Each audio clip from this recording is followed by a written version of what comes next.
नमस्कार दोस्तों। एक और सब्जेक्ट मैं लेके आया हूँ अभी। और ये सब्जेक्ट में कुछ खास बात मुझे लगी जो बहुत टाइम से क्लेरिफिकेशन नहीं था लोगों के पास, और कैसे क्या डील करना है। तो ये क्लेरिफिकेशन आया तो मैं रोक नहीं पाया अपने आप को कि ये थोड़ा सा लोगों की जानकारी में होना चाहिए।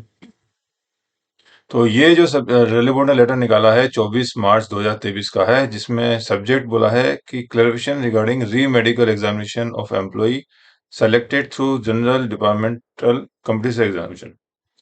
मतलब जीडीसी के कनेक्शन में इन्होंने क्लेरिफिकेशन निकाला हुआ है कि जीडीसी में जो कैंडिडेट सेलेक्ट होते हैं उनको दोबारा एग्जामिनेशन मेडिकल करना है नहीं करना है। ये इशू कई टाइम में आता है कि जो जीडीसी, पहले तो जीडीसी क्या होता है। तो रेलवे में जो भर्ती होती है रेलवे में, वो आरआरबी या आरआरसी से होती है, रेलवे रिक्रूटमेंट बोर्ड या रेलवे रिक्रूटमेंट सेल, कोई फ्रेश है। और जो बाहर से जो लोग आते हैं उसमें आरआरबी आरआरसी से, इसके अलावा जो बाहर से जो आरआरबी का जो कोटा है, डायरेक्ट रिक्रूटमेंट कोटा, जो आरआरबी से आते हैं, कुछ परसेंटेज या कुछ कोटा जो होता है वो आरआरबी मतलब ओपन भर्ती ना होके रेलवे एम्प्लॉय से ही भरा जाता है। वो जस्ट लाइक आरआरबी होता है, लेकिन भरा जाता है रेलवे एम्प्लॉय से। तो उसको बोलते हैं जीडीसी बोलते हैं। एक मैं क्लियर कर दूं, कई लोगों को गलतफहमी है कि हमारे रेलवे में जो एक आदमी भर्ती हो जाता है, तो भर्ती होने के बाद उसको फिर प्रमोशंस के चैनल्स होते हैं, एलडीसी होता है, रैंकर प्रमोशन, अलग अलग प्रमोशंस होते हैं।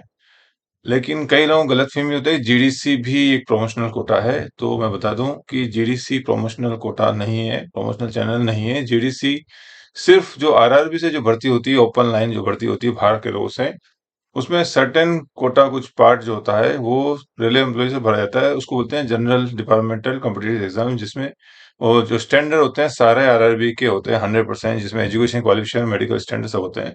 लेकिन मेडिकल में थोड़ा सा रिलैक्सेशन है, इसीलिए पॉलिसी बनाई हुई है।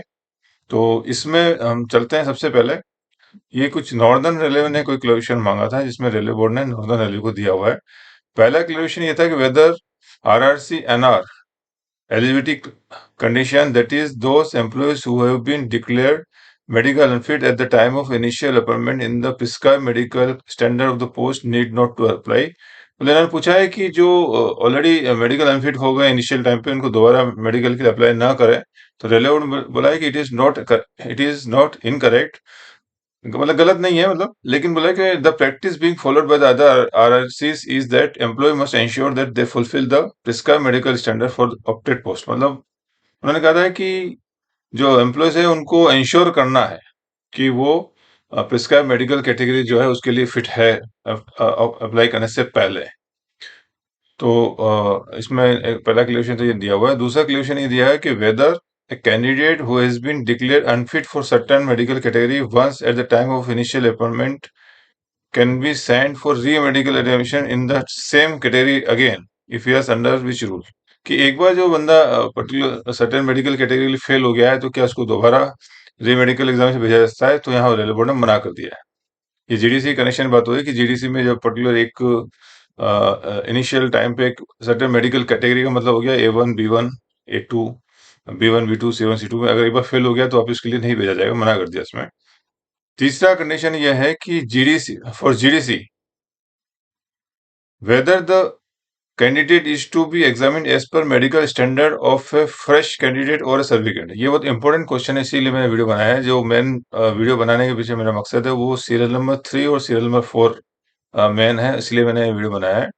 तो सीरियल 3 में ये पूछा गया है कि जो जीडीसी के लिए जो एग्जामिनेशन, जो कैंडिडेट का एग्जामिनेशन होगा वो एज ए फ्रेश कैंडिडेट के हिसाब से, क्योंकि रेलवे फ्रेश जो कैंडिडेट होता है उसका मेडिकल स्टैंडर्ड अलग होता है, और जो रेलवे एम्प्लॉय का जो मेडिकल स्टैंडर्ड जो एग्जामिनेशन किया था वो रिलैक्स स्टैंडर्ड में किया जाता है। दोनों में काफी अंतर होता है। तो यही पूछा इसमें। तो इसमें रेलवे बोर्ड ने बोला है कि this issues should be decided by the railway in consultation with the medical department. यानी कि ये बोर्ड ने बोला है कि ये इश्यू जो है वो रेलवे जो है अपने मेडिकल डिपार्टमेंट से कंसर्न करके इस इश्यू को सॉर्ट आउट करें। इस इश्यू में मुझे एक कहना था कि रेलवे बोर्ड ने, हालांकि यहाँ ये लिखा हुआ है 2023 में, लेकिन रेलवे बोर्ड ने इस 3 के कनेक्शन ऑलरेडी एक लेटर निकाला हुआ है पहले। ये है आपका 31 जनवरी 2017 का। मुझे लगता है कि कहीं ना कहीं कनेक्ट नहीं हो पाया शायद लेटर, या जो भी है। मेरा मानना तो यही है कि यही लेटर ऑलरेडी निकल चुका है रेलवे बोर्ड में और हमको इसी पे काम करना चाहिए। मेडिकल बोर्ड का कहा है वैसे तो लेटर में। तो मैं इसको पढ़ा देता हूँ। जो लेटर है ये काफी इंपॉर्टेंट लेटर है। ये जनरल मैंने सभी को लिखा हुआ है और इसमें सब्जेक्ट है medical examination of railway employees public candidate. और इसमें कहा गया है कि arising out of a reference relating to re medical of employee public candidate who have already been examined by medical board in respect to previous employment. The need for their re-medical in the event of appointment in railway post having same medical standards has been examined in the board's office. After careful consideration in the matter, it has been decided that in cases where a person has already been examined by a medical board in respect of his previous employment, and if standard of medical examination prescribed for the medical category for the new post in the railway is same, then he need not to be required to undergo a fresh examination. तो ये railway board ने clarification निकाला है 2017 में, जिसमें कहा गया है कि अगर कोई कर्मचारी है उसका ऑलरेडी सेम कैटेगरी के लिए सेम मेडिकल स्टैंडर्ड के लिए एग्जाम हो चुका है, एग्जामिन किया है मेडिकल बोर्ड ने, तो और उसमें पास हो गया है, तो उसको दोबारा कराने की जरूरत नहीं है। अब सीधा सीधा देखा जाए तो बड़ा सिंपल है कि एक बार मेडिकल पास हो गया है तो उसको नहीं लेना है। लेकिन यही रेलवे बोर्ड के लेटर को समझने की बात है, उसका स्पीड को समझने की बात है, और कुछ शब्दों में कुछ थोड़ा सा इशू होता है, प्रॉब्लम होता है। यहाँ सब कुछ ठीक है, लेकिन यहाँ पे इन्होंने जो वर्डिंग डाला है वो लिखा हुआ है where a person has already been examined by the medical board. तो यहाँ थोड़ा सा ही मामला ग्रे एरिया में आता है कि हम इसमें क्या इंटरप्रिटेशन करें। क्योंकि मेरा ये इंटरप्रिटेशन है कि ये एक सिमिलर केस मेरे पास भी आया था और मैंने सीएमएस को भेजा था कि इसमें एग्जामिन करना है नहीं करना है, तो उनकी काफी अच्छा इंटरप्रिटेशन था। और उससे मुझे एक चीज समझ में आई कि किसी भी कर्मचारी जो कैंडिडेट होता है उसका जो मेडिकल एग्जामिनेशन होता है वो मेडिकल बोर्ड द्वारा नहीं होता है, जो मेरी जानकारी है। उसका जो एग्जामिनेशन होता है, मैं आपको उसका पॉलिसी भी मैं दिखा दूं यहाँ पर। ये पॉलिसी है रेलवे बोर्ड की 2017 की मेडिकल की, और इसमें ये कहा गया है कि medical examination examiner medical examination of a candidate will be done by the medical officer with adequate experience in doing medical examination, who will be specially nominated by the CMO, CMS, MD, CMS in charge of for this purpose, imparted suitable training and approved by the CMD, CMO of the job. तो इसमें जो मेरा interpretation है, जो board की language कह रही है, उसमें यह है कि किसी भी कर्मचारी जो फ्रेश कैंडिडेट होते हैं आरआरबी में जो आते हैं आरआरसी से, उनका जो एग्जामिनेशन होता है वो पर्टिकुलर एक मेडिकल ऑफिसर, सिंगल ऑफिसर करता है, बोर्ड नहीं करता है।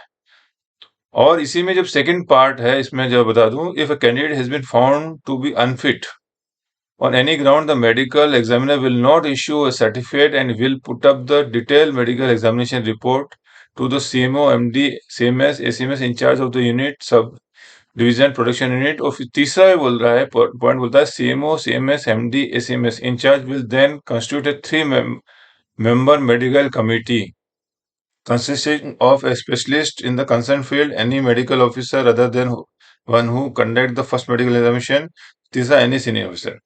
यानी जितना मुझे समझ में आता है कि कोई भी कर्मचारी, सॉरी कैंडिडेट, अगर आरआरबी आरएससी से आता है, अपॉइंट होता है, सेलेक्ट होता है, वो उसका जो मेडिकल होता है वो मेडिकल बोर्ड नहीं करता है, उसको एक सिंगल मेडिकल करता है। तो ये जो रेलवे बोर्ड का जो लेटर है, इसमें थोड़ा सा मेडिकल बोर्ड देने से इस लेटर की मेरे हिसाब से तो मीनिंग शायद नहीं आती है इसकी। क्योंकि किसी भी कर्मचारी को मेडिकल बोर्ड पास नहीं, एग्जामिन नहीं करता है। मेडिकल बोर्ड तब एग्जामिन करता है जब कोई कैंडिडेट फेल होता है, अनफिट होता है, तब अनफिट के लिए भी नई रूल जो मेडिकल की पॉलिसी आई है 2017 में। पहले जहां तक 2017 या उससे पहले एक सिस्टम था कि कोई सिंगल आदमी जो होता था, जो मेडिकल नॉमिनेट होता था, सिंगल ऑफिसर, मेडिकल ऑफिसर, वो मेडिकल करता था, वही फिट या अनफिट कर देता था। लेकिन बाद में कई कोर्ट केसेस हुए और उसको देखते हुए रेलवे बोर्ड ने पॉलिसी रिवाइज की है और ये कहा है कि medical examination, initially medical examination जो होता है वो एक ही ऑफिसर करेगा, और अगर उसको लगता है बंदा फिट है तो फिट कर देगा। लेकिन अगर उसको फेल करना है, अगर लगता है कि फिट नहीं है, जो स्टैंडर्ड है, तो फेल नहीं कर सकता। फेल करने के लिए उसको अपने जो भी इंचार्ज है, एसीएमएस, सीएमएस, सीएमडी जो भी होंगे, उनको रिपोर्ट करेगा। फिर उस पे जो इंचार्ज होंगे वो बोर्ड बैठाएंगे, और बोर्ड बैठाने के बाद फिर क्या होगा मैं आपको एंड में बताऊंगा, काफी डिटेल प्रोसीजर उसमें। तो वो पूरा एग्जामिन करने के बाद फिर अगर उनको लगता है फेल करना है तो फेल करेंगे। तो जो फेल करने की जो प्रोविजन है उसमें मेडिकल बोर्ड यूज होता है, जब पास करना हो उसमें मेडिकल बोर्ड नहीं होता है। इसलिए इस लेटर का फिर मतलब मेरे हिसाब से जो मेरा इंटरप्रिटेशन है, जैसे मैंने आपको पहले भी कहा था कि मैं जो भी बता रहा हूँ, तो मेरा इंटरप्रिटेशन है, इस लेटर का फिर मतलब कहीं ना कहीं ग्रे एरिया में आता है कि इसका हम सही मतलब निकाले क्या निकाले। तो रेलवे बोर्ड ने इस लेटर में भी ये कहा 3 नंबर पॉइंट में कि ये मेडिकल अथॉरिटी डिसाइड करे कि क्या है इसमें करना है इसमें। और सबसे जो इम्पोर्टेंट अब जो लास्ट पॉइंट है इसके अंदर, employees who get transferred on their own request during the selection process and join other railway, is he eligible for GDC employment or not? इसमें पूछा गया है कि जो कर्मचारी हैं जो ऑन रिक्वेस्ट ट्रांसफर की एप्लीकेशन लगा चुके हैं और ट्रांसफर हो चुके हैं, ऐसे कर्मचारी अगर बाद में सब्सिक्वेंटली अगर वो पैनल पे आते हैं तो वो उनको एम्प्लॉयमेंट किया जाए नहीं जाए, उनका वो रहेगा स्टेटस। तो इसमें बोर्ड ने बोला है कि as regard the candidate who appeared in the GDC examination before joining other railway on transfer, as his her lane also stand transferred, therefore he she may not be considered eligible for employment। ये बहुत ही important issue है, इसलिए मैंने बात ये video बनाया है कि जो रेल कर्मचारी जो है जो इंटर रेलवे ट्रांसफर की अप्लाई कर चुके हैं, जो अपने नेटिव जाना चाहते हैं, अगर उन्होंने जीडीसी एग्जाम दिया है तो पहले वो डिसाइड कर ले अपने लेवल पे कि उनको जीडीसी के थ्रू हायर पोस्ट को ज्वाइन करना है या इंटरव्यू ट्रांसफर में जाना है। क्योंकि इस पॉलिसी के हिसाब से एक बार कर्मचारी ने रिलीव हो गया है तो उसका लियन इमीडिएट टर्मिनेट हो जाता है, और टर्मिनेट होने के बाद फिर उसका एम्पैनलमेंट का राइट नहीं रहता एज पर रूल। हालांकि इसमें थोड़ा सा हमारे सिस्टम में कहीं गलती है। मेरा ये मानना है कि जिन लोगों की जीडीसी में जो सेलेक्ट अप्लाई करते हैं फाइनल पैनल बनने से पहले, इस तरह के इंटरनल ट्रांसफर के जो मामले हैं वो मेरे ख्याल से इंटीमेट होना चाहिए आरआरसी को, जो कनेक्ट करते हैं कि भाई रिलीव हो गया, ताकि उनका नाम पैनल पर ना आए और दूसरे बंदों का नाम उसमें आ जाए। तो जो भी जीडीसी का पैनल बना रहे हैं मेरे ख्याल से उनको या तो मांगना चाहिए कोई इन्फॉर्मेशन, या ऐसा कोई सिस्टम हमको बनाना चाहिए कि जो भी लोग जीडीसी में अप्लाई किए हुए हैं, अगर वो इंटरनल ट्रांसफर में जा रहे हैं अगर और रिलीव हो गया अगर, तो रिलीव होने के बाद एक intimation information RRC chairman RRC को दी जानी चाहिए मेरे हिसाब से, ताकि डबल डबल काम नहीं हो। क्योंकि पैनल बन जाएगा, पैनल नाम उनका आ जाएगा तो नीचे के लोग रह जाएंगे। तो अगर जो लोग इंटरनल ट्रांसफर में चले गए तो उनका नाम पैनल पे आया नहीं, और जो अवेलेबल जो हमारे जो बंदे हैं वो पैनल पे आए। इस तरह का एक प्रोसीजर होना चाहिए। अभी तो ये लेटर अच्छा क्लियर लेटर निकाला, रेलवे बोर्ड ने बड़ा अच्छा लेटर निकाला। तो इसीलिए मैंने बनाया था कि जो लोग जीडीसी में अप्लाई कर चुके हैं वो डिसाइड कर लें कि वो अपने इंटरनल ट्रांसफर में जाना चाहते हैं नहीं चाहते हैं। और इंटरनल ट्रांसफर में दोनों आता है, इंटरनल में और म्यूचुअल में भी इवन जा रहे हैं, तो फिर उनका जो राइट है जीडीसी का वो खत्म हो जाएगा। जैसे ही वो यहाँ से रिलीव हुए वेरी सेम डे उनका जो लिए ना टर्मिनेट हो जाएगा, और फिर उसके बाद जीडीसी में एम्प्लॉयमेंट का उनका राइट नहीं रहेगा। तो जो भी एम्प्लॉई हैं वो जाने से पहले सोच ले कि जीडीसी में जाना है या इंटरनल ट्रांसफर में जाना है। अब मैं जो थोड़ा-सा ये एक बता दूँ आपको, जो मेडिकल एग्ज़ामिनेशन की मैंने बात की थी, उसमें रेलवे बोर्ड ने एक बहुत अच्छा सर्कुलर निकाला था। उसको मैं पूरा डिटेल में नहीं बताना चाहूँगा, बस एक ब्रीफ कर देता हूँ। ये रेलवे बोर्ड ने एक लेटर निकाला था, ये भी काफ़ी अच्छा लेटर है, बात निकली तो कर दूँ। Consideration of appeal of non gazetted candidate selected for railway employment, cases of candidate declare unfit upon medical examination. ये वही बात जो मैंने अभी थोड़ी देर पहले कही थी कि जो रेलवे में जो मेडिकल एग्जामिनेशन होता है फ्रेश कैंडिडेट का, उसमें पहले ये सिस्टम था कि एक ऑफिसर ने मेडिकल एग्जामिनेशन किया, फिर फेल हो गया, फिर कोर्ट में जाते थे लोग, और उसमें काफी जो भी रेलवे का टाइम पैसा बर्बाद होता है। तो रेलवे बोर्ड ने एक अच्छा क्लियर गाइडलाइन इश्यू कर दी है, और उस गाइडलाइन के हिसाब से मैं मोटा मोटा जल्दी से 2 मिनट में आपको बता देता हूँ कि सबसे पहले तो जैसे इसमें बताया, मैं ऑलरेडी बोल चुका हूँ कि कोई भी जो मेडिकल होगा फ्रेश कैंडिडेट का, उसके लिए वहाँ के जो इंचार्ज होंगे वो मेडिकल ऑफिसर नॉमिनेट करेंगे। उनको जितने जितने कैंडिडेट अलॉट होते हैं वो मेडिकल एग्जामिनेशन करेंगे उसके, और अगर स्टैंडर्ड बराबर पाया तो उसको फिट कर देंगे, फिट मेमो इशू कर देंगे। लेकिन कोई कर्मचारी है, सॉरी कैंडिडेट है, और वो अगर फिट नहीं आता है, फिट नहीं पाया जाता टेम्परेरी या परमानेंटली, तो फिर वो उसकी रिपोर्ट जो है उनके वहाँ के इंचार्ज को करेगा। और इंचार्ज फिर 3 ऑफिसर की कमेटी बनाएगा, जिसमें मैंने बताया था कि स्पेशलिस्ट होगा in the concern field of deficiency other than the initial medical examiner. दूसरा कोई एनी मेडिकल ऑफिसर होगा other than one who has considered conducted the first medical examination not below the rank of DMO. उसके अलावा कोई तीसरा senior medical officer not below the rank of JG. ठीक है जी। तो बोर्ड बैठेगा, बोर्ड को पहले नॉमिनेट करेंगे सीएमडी जो इंचार्ज होंगे, फिर बोर्ड जो होगा वो this 3 member medical committee will examine the candidate thoroughly in true spirit without any appeal preferred by the candidate, यानी कैंडिडेट को अपील करने की जरूरत नहीं है। अगर बोर्ड जो होता है उसको पूरा एग्जामिन करेगा उसको, पर एग्जामिन करने के बाद बोर्ड को ये लगता है कि उसकी जो डिसेबिलिटी है वो टेम्पररी टाइप की है, यानी कि वो क्योर हो सकता है बंदा। कई बार कुछ ऐसी बीमारी होती है जो टाइमिंग, कई बार तो आदमी टेंशन में रहता है, बीपी बढ़ जाता है, तो इमीडिएटली उसको फेल नहीं करते। जब लगता है कि कुछ इस तरह की बीमारी है या कि वो जल्दी ठीक हो सकता है, तो ऐसे मामले में उसको टेम्परेरी अनफिट किया जाएगा और वापिस आने को कहा जाएगा with in time frame not exceeding 6 month. अगर लगता है कि 1 महीने का रेस्ट चाहिए, 1 महीने का क्योर है, तो 1 महीने के बाद बुलाएंगे उसको, लेकिन मैक्सिमम इसमें 6 मंथ का टाइम दिया हुआ है कि 6 मंथ में अगर ठीक होने का लगता बीमारी है तो फिर उसको टेम्परेरी अनफिट करेंगे और विद इन 6 मंथ्स को बुला लेंगे और फिर इसको दोबारा एग्जामिन करेंगे। उसके बावजूद भी अगर लगता है 6 मंथ के बाद भी वो ठीक, अगर फिट हो जाता है तो ठीक है, फिर वो फिट कर दे देंगे, लेकिन अगर फिट नहीं होता है तो फिर उसका फिर रिपोर्ट जो होगा, जो भी अनफिटनेस का, पहले तो अपने इंचार्ज जो भी सीएमडी सीएमओ होंगे वो उनके उनको भेजेंगे अपना रिपोर्ट अप्रूवल के लिए। अप्रूवल आने के बाद फिर वो पर्सनल मेडिकल जो सर्टिफिकेट होगा अनफिट का, वो कंसर्न पर्सनल ब्रांच को भेजा जाएगा। और फिर इसमें जो इम्पोर्टेंट बात है कैंडिडेट के लिए कि अगर if candidate wants to appeal against the decision of committee, candidate को फिर भी लगता है, इतना मेडिकल बोर्ड बैठा गया हुआ है, एग्जामिन हुआ है, इतना टाइम दिया है कि नहीं मेरा जो मेडिकल स्टैंडर्ड ठीक है, तो वो अपील कर सकता है 1 महीने के अंदर।